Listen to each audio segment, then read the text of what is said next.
Donc maintenant, la question est de savoir, les nuages apportent la nuit.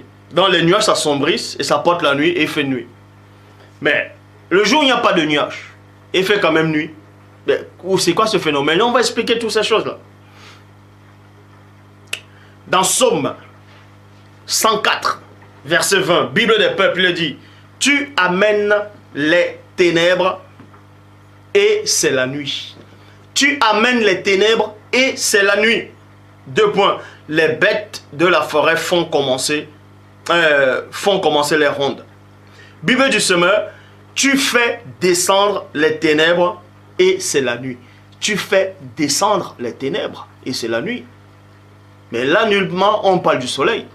C'est pas que le soleil va se déplacer et puis la nuit apparaît. Ça, c'est faux. Ça ne tient même pas la route. Premièrement, à l'époque, au début de la création, quand il faisait nuit sur la terre, il faisait nuit là. Ça ne veut pas dire que, parce que ici maintenant, il peut faire nuit ici et dans un autre pays, il fait chaud. À l'époque, c'était pas ça. Quand il faisait nuit sur tous les territoires. Parce qu'il n'y avait pas encore la dérive des continents. C'est parce qu'il y a eu la notion de dérive des continents que, au début même de la création, vous pouvez voir, il y a eu un soir, il y a eu un matin, ce fut le premier jour. Mais bon, ça, si Dieu le veut, je ferai peut-être une vidéo sur ça aussi pour encore mieux éclaircir cela. Mais toujours est-il que tu fais descendre les ténèbres et c'est la nuit. Psaume 74, verset 16. À toi est le jour, à toi est la nuit. Tu as créé la lumière et le soleil. Et le soleil, et le soleil. Donc la lumière vient avant le soleil. Et c'est la lumière du début de la création qui fait en sorte que la terre, qui fait en sorte qu'il y ait jour. Le jour c'est quoi? C'est parce que c'est la lumière qui est derrière là. D'autres, c'est ce qu'on appelle, si vous voulez comprendre, l'aura de la terre. La couche d'ozone. Vous voyez, la couche d'ozone, c'est ça, cette lumière-là, qui brille. C'est ça, cette lumière, et c'est aussi la protection de la terre. Ça protège aussi la terre contre, d'autrement dit, des radiations cosmiques émanant de certains rayons de la Lune, de la face cachée de la Lune, que je ne vais pas dévoiler. Mais bon, donc on dit ici, à toi est le jour, à toi est la nuit, tu as créé la lumière et le soleil. Amos 5, 8, Bible français courant. Il a fait les constellations, les Pléiades et Orion. Il change l'obscurité en lumière du matin. Il change l'obscurité en lumière du matin. Il obscurcit le jour pour faire venir la nuit. Point. Bible de la colombe, il obscurcit le jour pour faire la nuit. Il obscurcit le jour pour faire la nuit. On va donc vous expliquer ce petit phénomène que les scientifiques, soi-disant, d'autres sont allés à Harvard, d'autres ont fait des grandes études, ils viennent des études qui ne servent à rien pour venir et vous expliquer des hérésies. Et vous disent que non, c'est le soleil qui apparaît, donc il fait jour, quand le soleil se déplace, la nuit tombe. Déjà la nuit ne tombe pas, la nuit tombe comment? On vous dit que le soleil se lève, le soleil se couche. Donc le soleil se couche aussi, donc le soleil il se couche où? Et son drap, son lit, c'est quoi? Donc le soleil rêve aussi parce qu'il se couche. Arrêtez vos expressions, le soleil se lève, le soleil se lève pas, le soleil se couche pas, le soleil se déplace, c'est tout, point barre. Donc on va vous expliquer comment la nuit apparaît exactement. Bon. Premièrement, on va prendre ça. Vous voyez, on prend ça. Bon. Je vais faire avec mes mains. On va dire ça, c'est la Terre. Vous voyez, ça, c'est le globe terrestre. Et ça, c'est la lumière de la Terre qui s'est matérialisée dans l'eau. Vous voyez, c'est ça qui brille. La Terre brille. La Terre n'a pas besoin de soleil pour briller. Elle a sa propre lumière. La Terre, elle est là. C'est-à-dire cette lumière-là, c'est la couche d'ozone. Elle brille, c'est une lumière.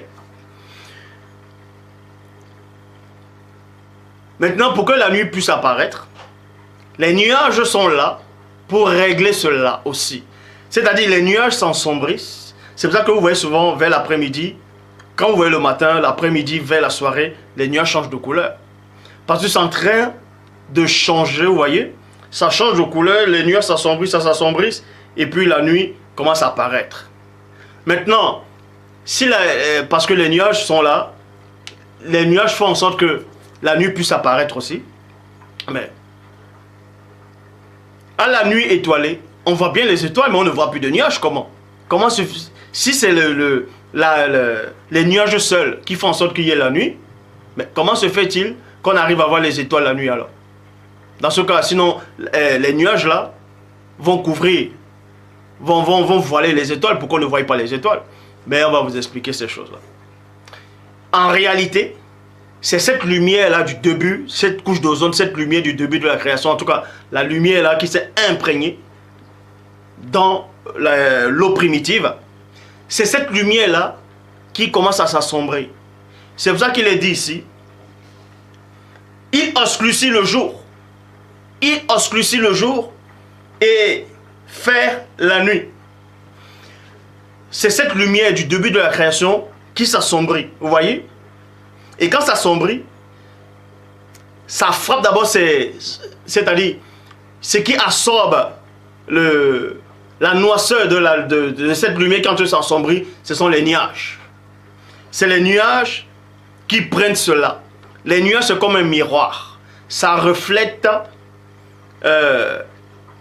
la lumière de la terre. Donc ça se met à frapper, à frapper, à frapper. Et c'est là où les nuages aussi deviennent noirs. Et maintenant, quand les nuages partent, la nuit, comment vous arrivez à voir les étoiles? C'est tout simplement parce que la lumière de la terre s'est éteinte.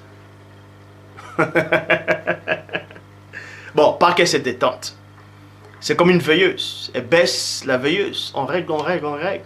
Et ensuite, maintenant, vous voyez les étoiles.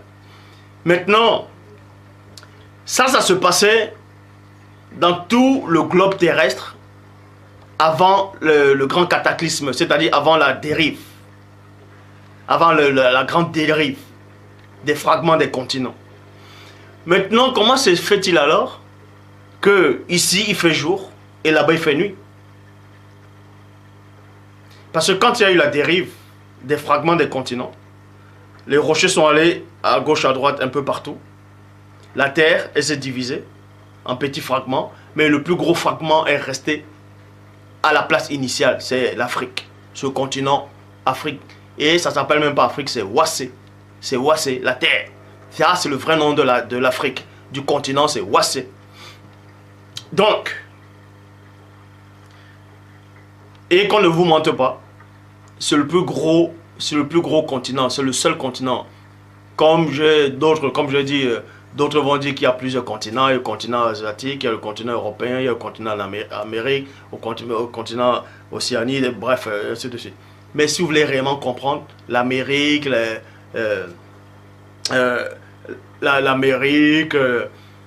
l'Europe, tout ça là, ce ne sont pas des continents. Ce sont juste des territoires. Le seul continent existant, reconnu par la vraie parole de Loba, c'est l'Afrique, c'est Wassé.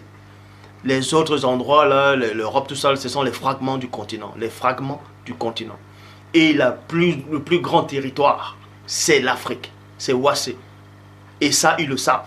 Mais ils vous font dessiner les cartes pour vous faire tromper. Ils vous disent le plus grand continent, le plus grand pays, dans la plus grande surface habitable, c'est l'Australie. Après, ils vont vous dire il y a le Canada, ainsi de suite. C'est faux. Tous les autres territoires entrent dans l'Afrique. C'est-à-dire, ça entre, il y a encore plus de place. L'Afrique est immense. Ça, c'est un truc géostratégique. On vous fait croire des choses pour que vous puissiez avoir peur que non, les autres sont plus nombreux. Ce sont les Noirs qui sont les plus nombreux sur la Terre. Qu'on ne vous trompe pas, ils sont plus nombreux. Donc,